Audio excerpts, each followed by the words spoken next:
We are very pleased to welcome Linh Tran and James Choi to the show.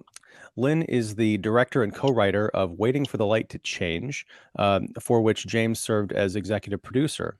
And David and I are excited to talk to Lynn about your feature film debut and James about your role in being an executive producer.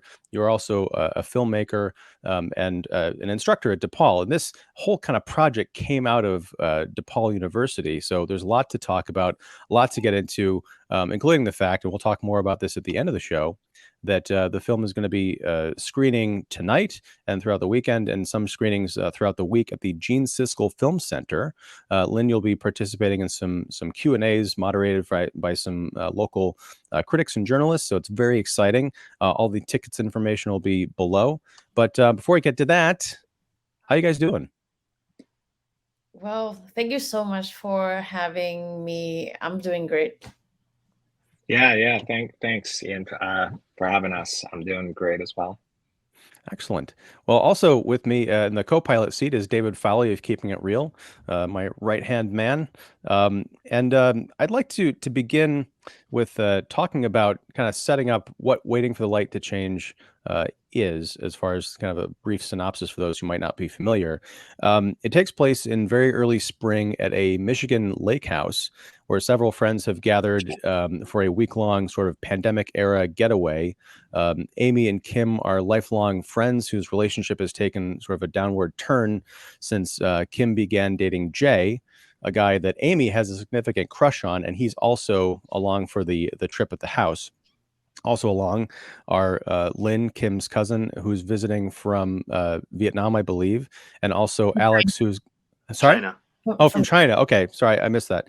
And Alex, who's got a thing for Amy. So it's all very, very complicated spaghetti relationship there. Lynn, you've said that the movie was inspired by some of your own real life experiences, as well as perhaps some of the input from your performers. Yet you co-wrote the screenplay with Jules Santos and Delia Van Prague. Can you talk about shaping the script and integrating those other voices into your very personal story?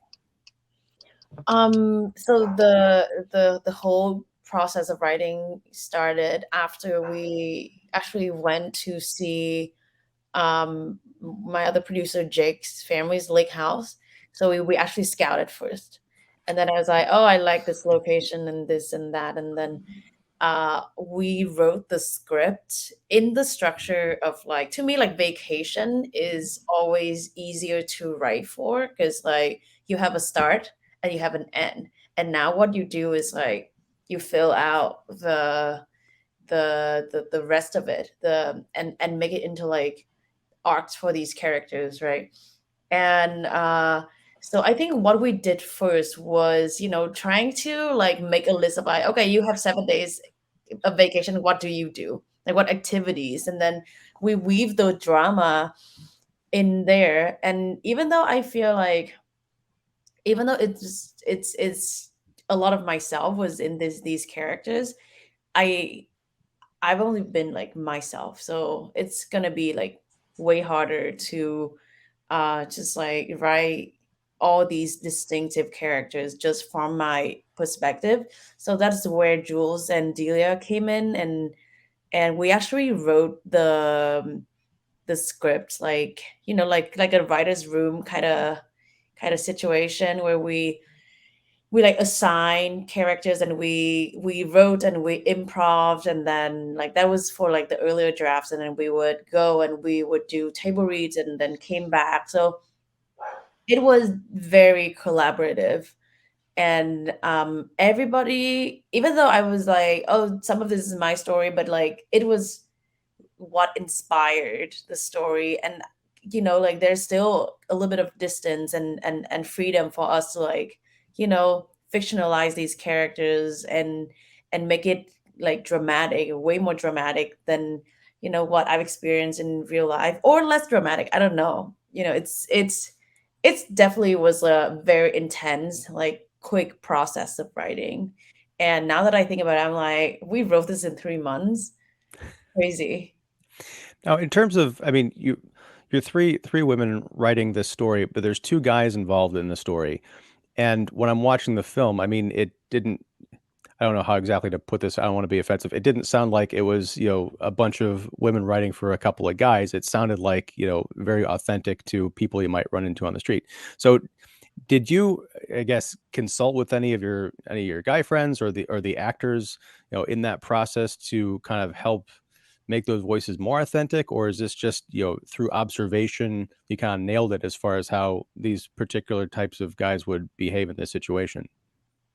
Um, so this is a funny story, but the trip that we went to the lake house to scout, that was me, Jules, and Jules' roommate, so three girls, and Jake, our other producer, and Jake's stepbrother.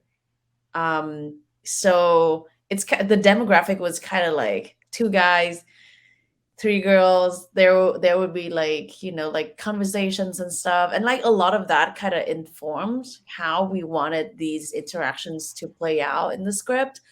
But also, as we were writing, we had people come in and read these scenes, and when we had the cast, we did these like long interviews with them, and we asked if we could like use some of their materials for the script. And eventually, when we went out to Michigan to shoot the movie, I had the luxury of 1 week of rehearsals, and I was like, what a dream. So, because we wrote the script really quick, and I felt like maybe the dialogue and everything wasn't like there yet, I wanted to try improv. So we did a lot of improv. So a lot of the guys interaction, or like their lines, or like their characters, part of it's like from their personality, but also we did a lot of improv, so they could say things how they would normally say in real life. So I think that's one of the reasons why the representations of these characters didn't feel like, like a projection or something. But at the same time, I read reviews and they say, wow, boring ass guys or something, And but like I've also heard like other people like really read into these male characters. So it's also like a matter of like who you are Mm. as a member of the audience, and like what you bring, or like how open you are, and like how willing you are to like get to know these characters. So it's up for interpretation for sure. Sure. That's Yeah. how art is. On that trip that you were having with, the three girls, two guys trip, were you consciously like taking notes of like how that trip was maybe speaking or changing how you're perceiving the film or the story, or was that in retrospect?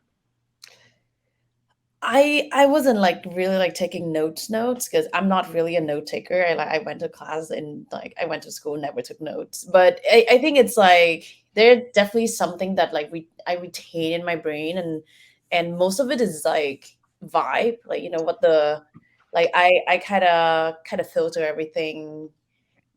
Like the words might not be the same, you know the manner of speech might not be the same, but like I usually just like remember the vibe, and like how it makes me feel, and use that, and kind of like, sorry, this is gonna be like a really dumb analogy, but it's like you have this ingredient, and you dry it, you package it, put it like away, and then now you put like water in it and make it like bloom again, and like McDonald's onions or something. but but yeah, that's like, I feel like that works better for me, where like I just remember like how that made me feel, and then I use that feeling to expand upon it to make it into like another like interaction that is from my perspective. I think that Hmm. that works for me. I think what surprised me about this movie the most is that, um, you mentioned vibe. Is I think it gets a certain vibe right that is universal, and that is when you're in your 20s, there's a lot of uncertainty, and there's also expectations. Unfortunately, a lot of times projected on ourselves as we compare where we're at with our peers, or what our expectations of of our lives, of our parents, maybe for us were.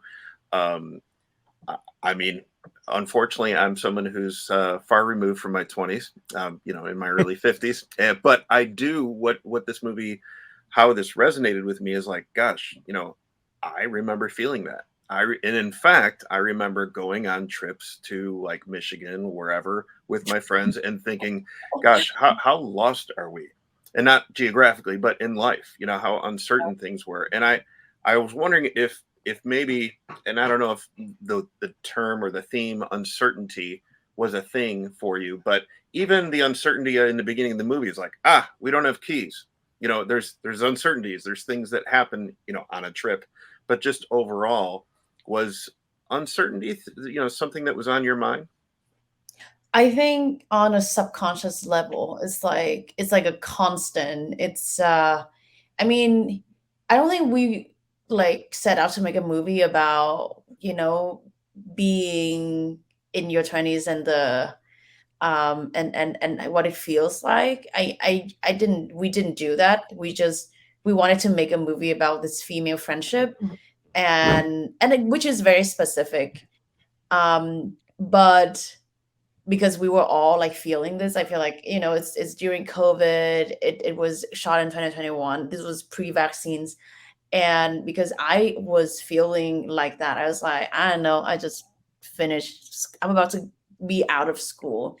And also I'm from Vietnam, so I wasn't sure if I could stay here. I wasn't sure if like I would be able to like continue like my career back home. Like I don't know their paths, and I'm not sure how I feel about like each one of them. So that I think translates.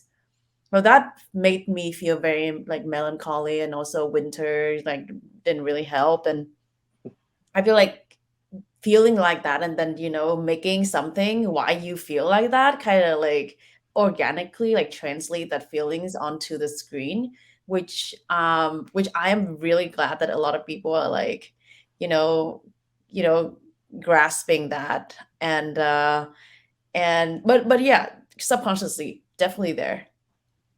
Well, yeah, there was a moment I think early on where Amy says, something to the effect of, "I'm 25 and I feel like my life is over." I was inside. I didn't actually yell at the screen, but I wanted to because I was yelling at myself for thinking that same thing, 20 years ago. So you did capture that kind of universality, that uncertainty, even if you weren't, driving that as the intent of the film. It certainly comes across as these young people are kind of going through it. Um, One thing I want to ask is, in another interview, someone had asked you about your style, and I think you had mentioned that when it came to waiting for the light to change, because of the circumstances under which it was created, there was limited time, limited resources, so you just kind of set about doing it and didn't really think about having a style. Now that the film is, out and it's being seen and reviewed and discussed, is there anything that you can pick up on, or that you can take from this into perhaps your next feature, your next short, that you say, "I wanna include this as part of my signature," or are there other elements that you definitely don't? That's a really, really good questions, and my answer is like no. Because I feel like a signature or something, it's something that is left for the audience to decide. I don't think I have the right to do that, and if I try to do that, that would probably be a little contrived. I mean, I know what I like, so what I would do is like it's not the style that I keep, but I'm like, oh, this process works for me, so I'm gonna keep doing this process, or like I will keep, like maybe well, something that I figured out that I really love was like improv and like inviting the cast to like almost like partially write the story. So I would keep doing that. But in terms of style, I even want to like stay away from like committing to like a personal style as much as I can, or like yeah, because I feel like it's more exciting to like get to do something different than like doing the same thing again and again. I don't know. I'm here. I'm right now here. I'm like, I want to make a horror movie. Something different. Just having fun, and whatever works process wise, we keep it, and then the rest is for the audience to decide. Very Very good. cool. James, as I mentioned at the top of the show, in addition to being a filmmaker and a producer, you also teach at DePaul University. So, and that's where, again, this film was sort of incepted. Can you tell me how you got involved with Lynn and her crew? Well, Lynn was a MFA student at DePaul, and so she was a student, and everybody that's on the crew were all students at DePaul. And so when we formulated this initiative, it was about sort of empowering the students. And so we go through sort of a application pitch process. And so we were well aware of their body of work, their commitment to the craft, all of that stuff. So was very sort of well aware of everybody on the crew that was a part of this. That was a part of this project, just being a teacher there. And so when it came to, I mean, I guess, is there a difference between sort of being part of a department that leads an initiative in terms of helping to get a movie made and actually stepping in to become an executive producer? Or is that sort of your expectation from the get-go, that that's how, in your role as sort of, advising this project, that you would also be the EP? Or were you kind of asked to join in later on? No, I mean, I think when the initiative started, I mean, I come from Hollywood, have tons of experience in the indie side, and the biggest gap I saw was that there was this sort of misunderstanding of what independent film is in 2023. And while we go through the same thing of telling stories and presenting a movie at the end, the process is vastly different. It's apples and oranges. And so it was really about just sort of trying to reset and redefine what that is in 2023, or for the last 12 years for me. And so it was about just sort of not only just empowering them and just being like, here's some money, go make a movie, but it does really take an idea. I mean, these guys were a little bit more at least adept to that and understanding of that, but we've made 3 movies through Indie Studio, and a lot of it is about changing perception and helping people understand that limitations bring about a form of element of creativity that maybe we just don't flex as much as we should. It's so easy for us, because we compare independent film to studio films, to depend and rely on money, validation, just following the status quo, and not questioning or thinking about other possibilities that necessity of creation provides. And so when you say, like, you have X amount of crew, X amount of money, what can we do? It really allows sort of this sort of creative process that you maybe wouldn't have gone to or never really thought about. And so the process for me was always to be like, let's start changing and redefining what that is. Go through this process that's set up in a sort of more contained and safe environment in the university, where you don't have to think about money, even if it's small, and then sort of shepherding them through sort of from development. And not that there's any control there, because I'm going to give them the flexibility to utilize that, but shepherding them through development, pre-production, production, post, and then all the way through the delivery and festival circuit. On that note, for this particular film, was there something specific that you had to redefine or adapt to or change, with that mindset? Yeah, with always. I mean, I don't think people understand the realities of making a feature film for 15,000. I mean, 20,000 in this case. I don't think that registers for most people.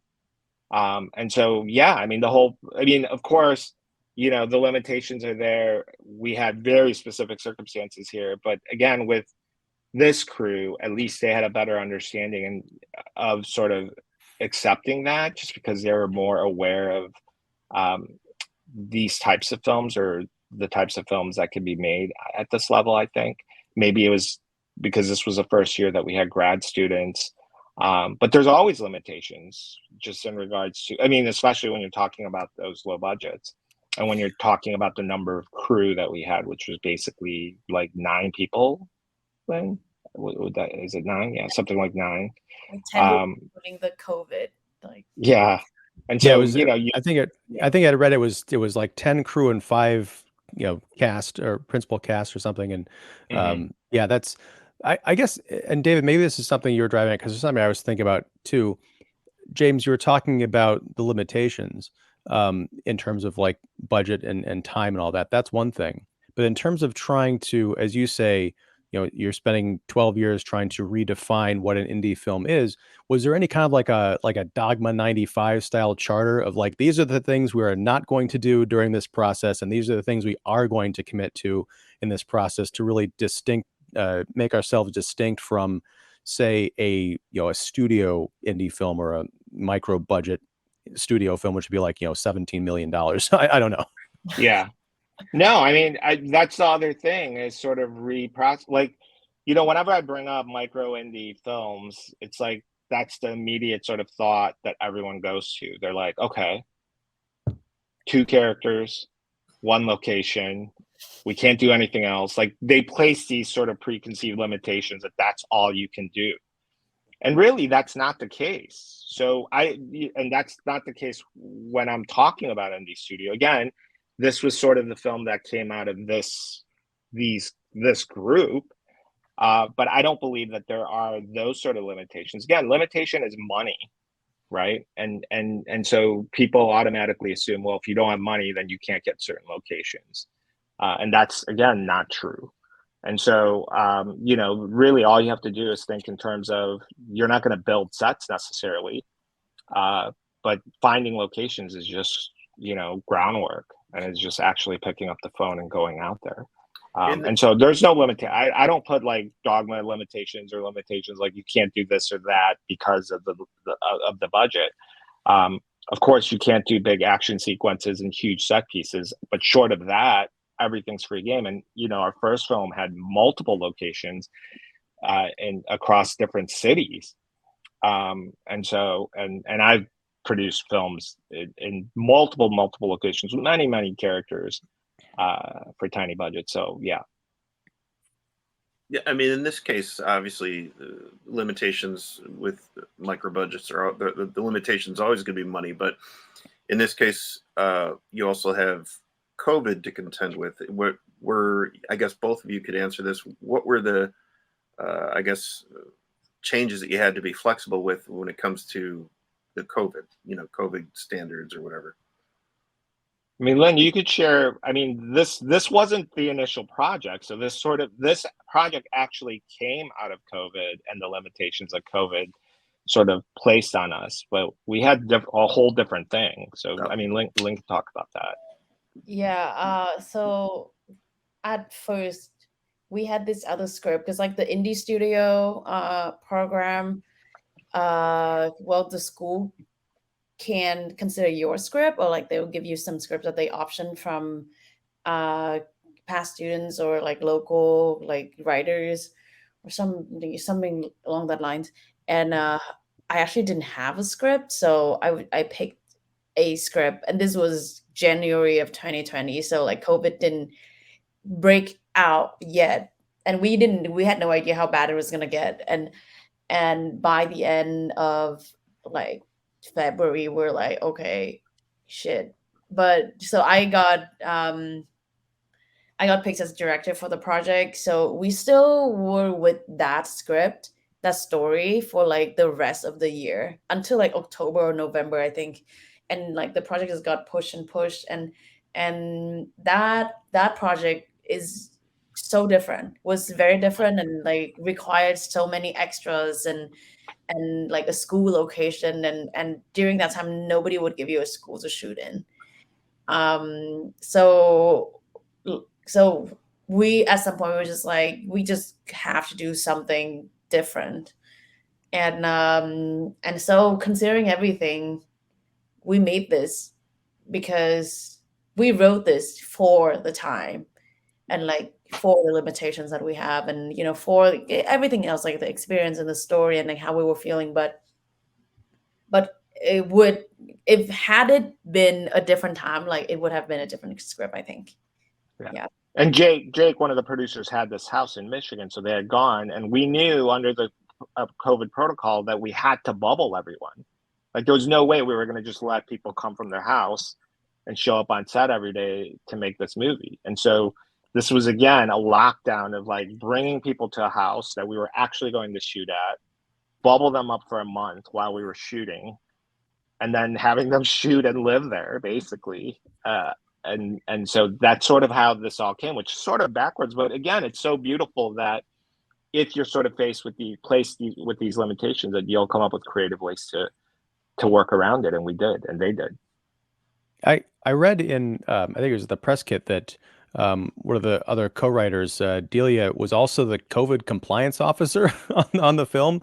How did that work, and like how did that affect kind of the day to day, or was it just a title to make sure everyone's bubbled and tested and all that, or was it deeper than that? We still we I mean, like the COVID protocols during that time was really strict, and Dia got trained and everything. And of course, it was like kind of challenging to separate like the writer mind and then just like having to be on set at the time. That was like challenge for both me and like for the writers, because like Jules, one of the writers, was the producer, so there was a lot of like dynamics to like kind of juggle right there. But in terms of like COVID stuff, I think we got tested like every 2 or 3 days or something like that. I can't remember, but like there was a lot of testing, even though we were all like bubbles, and producers who only the producers got to interact with like other human beings because they went shopping. Yeah. Food, but that's it. It's like, yeah, it's kind of a surreal like scenario, and how we made the film and like how the film turned out is like kind of like they're like mirror each other in a very strange way. It seems like some of that, the whole COVID and things were shut down at that time environment was maybe, I guess by default, like played into the script, because there's the idea of like, well, what do we do? It's winter, everything's closed down, which a lot of times happens in Michigan and some of those small towns because it's not the seasonal, typical touristy time. But was that something that you just kind of went with, or was that in the script, or? We knew we had to shoot in like March. So we wrote the script with that in mind. And I think without like overthinking it, it's just like how that turned out. And me, myself, I'm like, because like I like I said before, it's just like all these kind of like overthinking and just like living in uncertainty, like really made me like very moody. And the vibe at the time, like an off-season beach, is honestly, I'm writing another script with like off-season beach right now. It's kind of my thing. You're Is not it a done horror with it. movie? I love it. I like it. Yeah. Very good. We talked a little bit earlier about style, and I don't know if this was stylist like a choice or if it was just circumstance, but it occurred to me in about the middle of the movie, there's a scene where the characters discover a lighthouse near where they're staying, and two of them go up to the top and they start kind of screaming into the wind, and then the people down below are sort of reacting. And it's the first time that I recall really seeing the actors' faces like in extreme close up. And it occurred to me, I was thinking back, and then as the rest of the movie progressed, we really are at a distance, some degree of remove with these actors, to the point where I didn't really know what they looked like until that extreme close up. Was there something you were trying to get at thematically there, or was it just circumstance? It's definitely like I don't want to say it, but like it's definitely like a style or like a taste kind of thing. Because I'm from Vietnam. Like I'm very used to the the Asian like art house traditions and like I'm very comfortable with like long takes, and it's almost like to this day when I go see a movie that's so action packed, I'm always so lost. I'm like so confused, like what's going on? There's like so much happening because I'm used to like a certain kind of rhythm, and I feel like to create that kind of rhythm, through less cutting also means that you probably have to see more in the frame at a time, at once. So yeah, so and keeping that distance too, I think was has always been something that I like. I don't like. I don't say I have to do it that way, but like it always ends up something, like that attracts me like subconsciously. So I just do it, and and actually because I knew I was gonna like do something like that.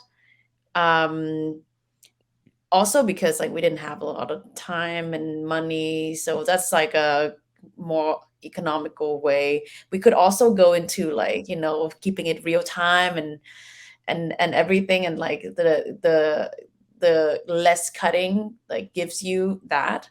But like with all that in mind, the close up actually was written in the script because I feel like at one point, I think when we were writing, James was saying something about like taking the audience on a roller coaster ride, with like sad scenes and then more like kind of like lovely funny moments, and then this must be this and that, because like without the close-ups I don't think you could like appreciate the distance, and vice versa. Without the distance you probably wouldn't be able to appreciate the close-ups.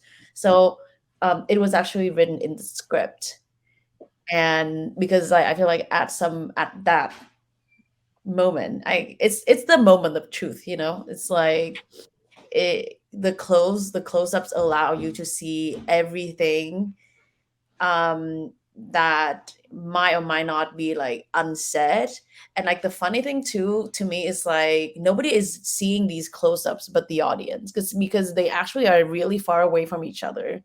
Like they are not seeing each other's close-ups, and that is like kind of like a wing at the audience a little bit there. um yeah, I can talk more about this, and like I can even overthink like the movie at this point, but yeah, that's definitely something that we thought through very early on in pre-production. There's another scene that I just want to, since I have you here, I want to ask about it. There's a scene, and I won't spoil the context of it, but Amy and Jay they end up in a room together, and something happens. And then there's a scene after that where Amy kind of comes back to the group. And the impression I got was she had just come from that other room where what happened. But then there's almost a trick of the camera as that scene ends, and you realize there's someone else in that group shot that implies that some time has elapsed between what we perceive as, oh, this just happened a minute ago, to this might have happened a half hour ago. Was that also something that you had scripted, or what? Because it seems like a very sly reveal, but it also seems like something that could have just been like, oh, the camera was panning and we caught that person. That's interesting. I've never heard anyone say that before. Oh. Maybe I'm overthinking things. I don't know. But there is, I definitely plan for like time elapsed between these scenes. That's what we wrote in the script. Yeah. Because I think there's some reflection that has to happen like with Amy before she can come back and like confront, just physically confront the group. But yeah, no spoilers. Yeah, that was the passage of time. There's a passage of time between those Right. scenes. Right. And again, without spoiling, but I think it was Kim had said, where have you been? And so it's entirely possible, if you're thinking very, linearly and almost real time, oh, where were you for the last 10 minutes? But it could have been, once that reveal happens, it could have been, where have you been for the last hour? And then we as the audience have to wonder, well, where was she for the last, because the thing happened, and then she obviously went off, on her own. And what was that? It's left to us to imagine what she was going through, which I think is very powerful.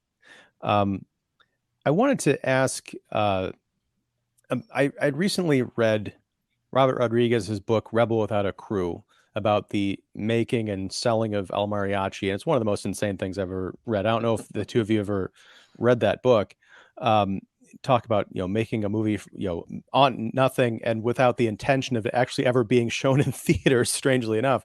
But, he talks about making the movie, and then within like a few months, he kind of stumbles into having a Hollywood agent and a distribution deal and all that.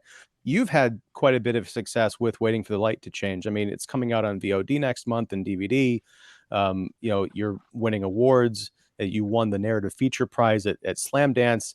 Can you tell me about this whirlwind of finishing, a film force, based in school, to it being this kind of a major indie player? It's definitely has been a journey. So we actually submitted to Slamdance for the first time before the film was finished. So no score, no color got rejected.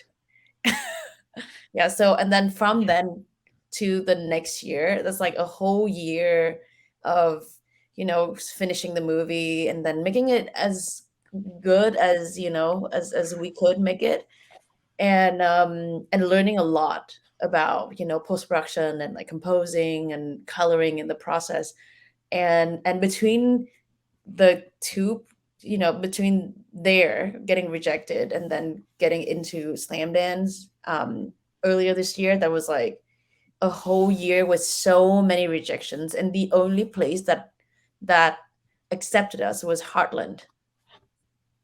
And that was like October of 2022. And I was like, at that point, I was like, oh, finally get into a festival. Now we can move on. And I remember James telling me that this is not a film for everybody. And now that I've read some reviews, like I second that. It's not for everyone. I mean, um because of so many rejections, I feel like I was ready to move on. I was like, fuck it, next film. And I already made another short film even before the premiere, the world premiere of Waiting. The other film, the short film, has been finished already.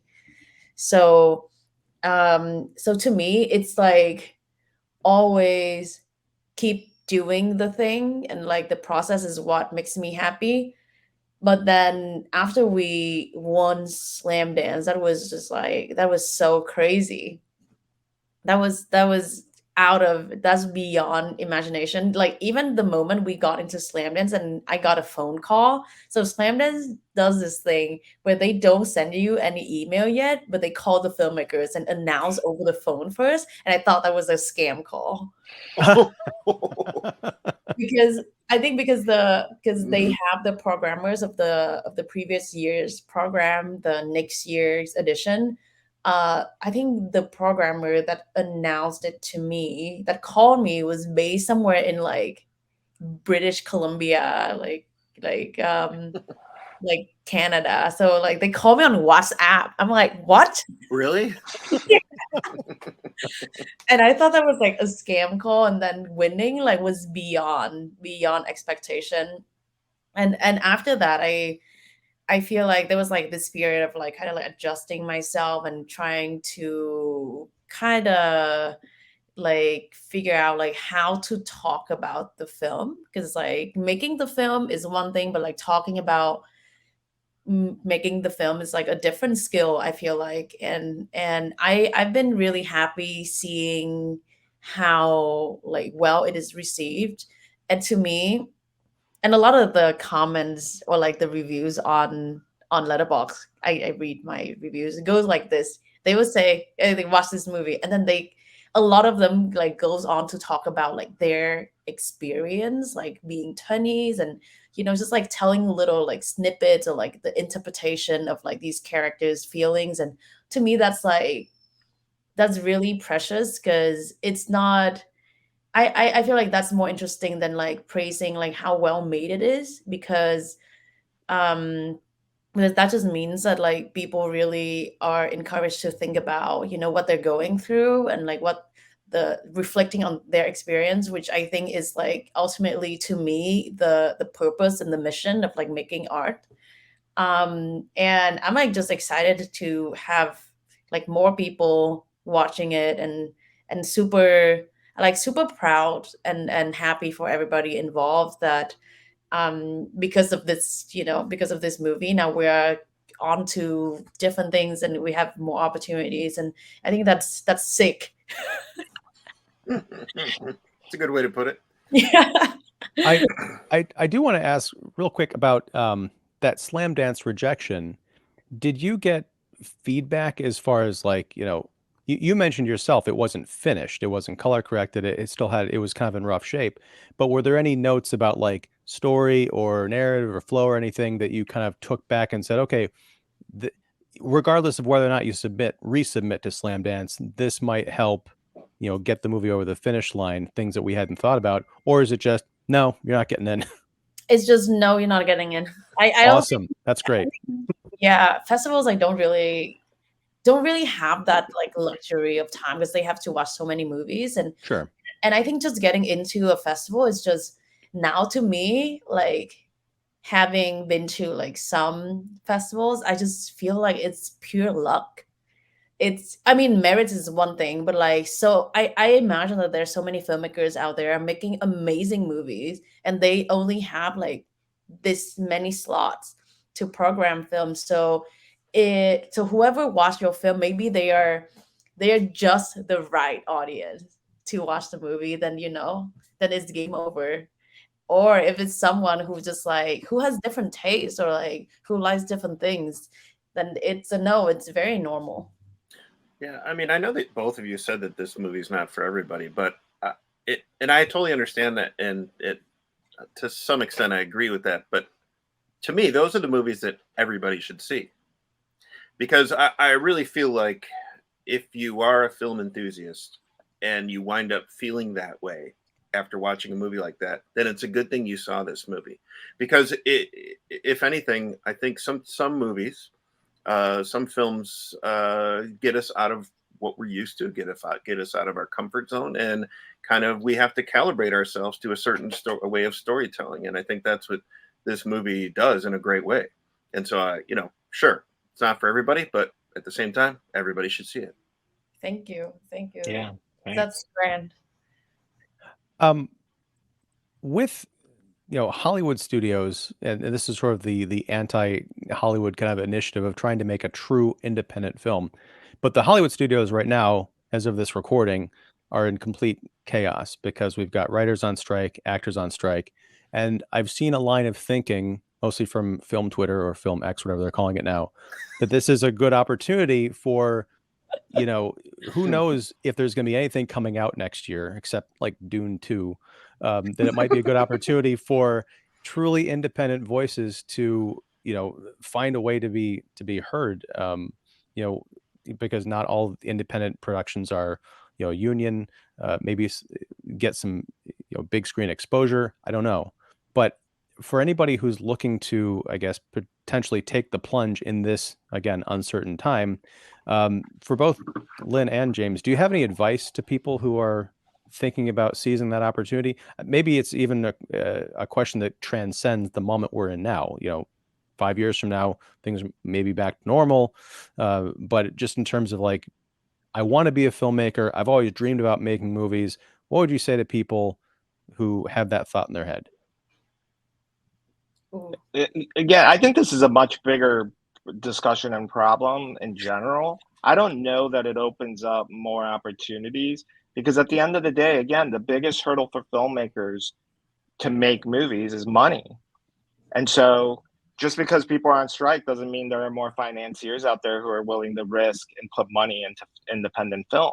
And so the big question is, how do you eliminate money? And we're in 2023. I think if we can let go of this idea that you need $100,000 to make a movie, if you start to eliminate that process, especially for young filmmakers, and so they're going to spend 5 years trying to raise $2 million or not make their movie at all. Like, that's sort of the status that we're in. And we have to sort of let go and redefine, like, can you make a movie for 10,000? Is that legitimate? Is that a movie if you work with a crew of 10? Can we let go of these ideas about, independent film having to be led by name talent? And that's the directing sort of lead in that. Can we think about story? Can we think about the process? And with the technology, that's all there for us. It's all there for independent filmmakers if we can just let go of this idea. There are grants out there that will give a filmmaker $50,000 or $100,000 for a development fund. It's like, what are we like? Do they realize you can actually make that movie for 50,000 or 100,000? Like, what are we waiting for, and what are the standards that have been created for us to believe that we can't do that? And I think that's the biggest note, is like, if this serves as if this serves as an example of anything, it's that you have to create. And the fact that it didn't get in the first time, there's so many variables, as Lynn said, to whether a movie is validated or whether it's successful. And so the only way for you to find out whether that's the case is to make the movie. Because if you don't make it, you can talk about it. You can be like, if I had this element, if I had X amount of money, then it's going to be great. It doesn't matter. I've had 2 examples now of films that have been rejected. My first film that I produced got rejected at South by, and then the next year went on to win the grand jury. That happened twice. That's crazy. And in general, the thought process is, if a major festival says no to you, you're done. And twice it's won the grand jury the second time around. That's crazy. We made a $20,000 movie that won the grand jury at one of the highest festivals. Like,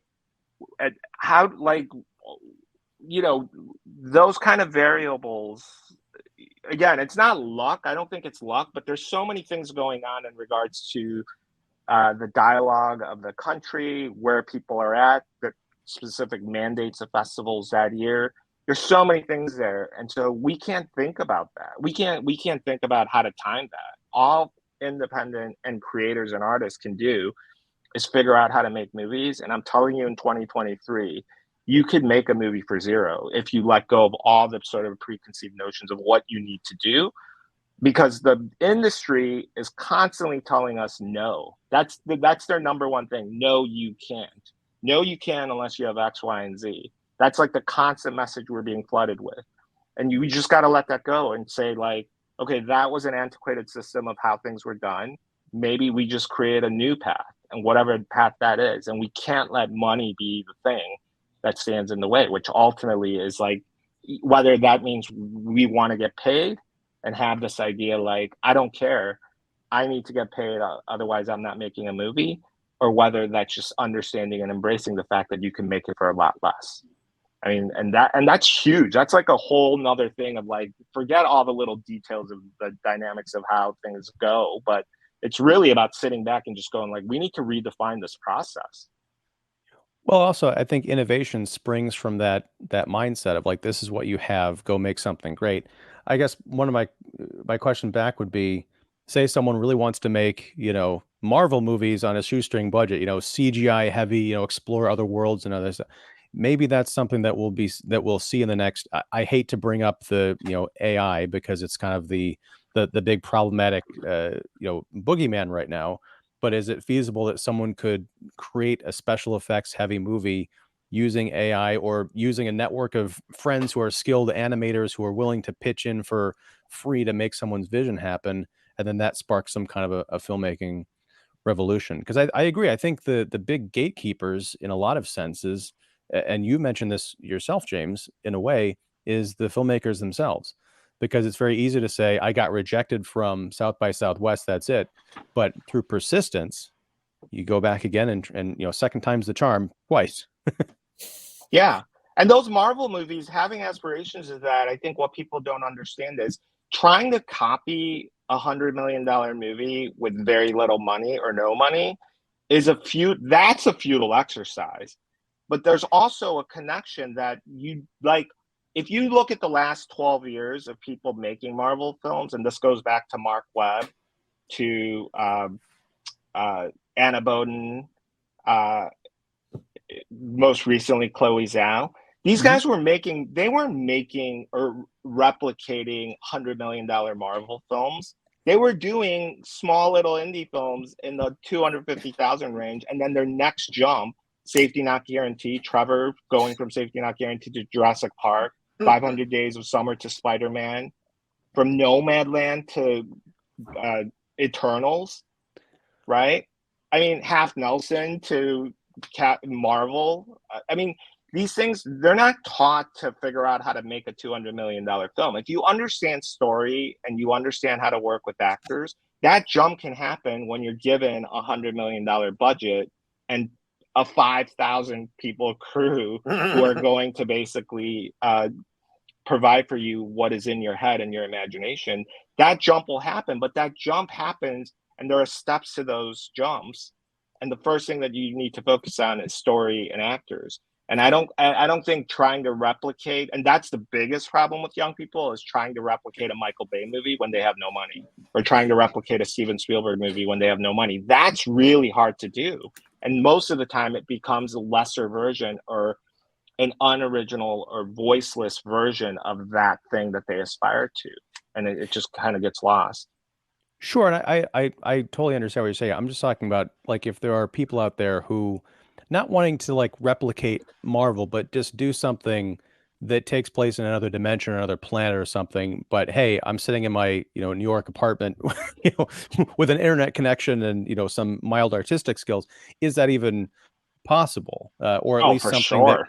that can be presented and be sort of a calling card so you can get picked up by someone to say it almost makes more sense like, hey, I directed this science fiction film, on my laptop with friends.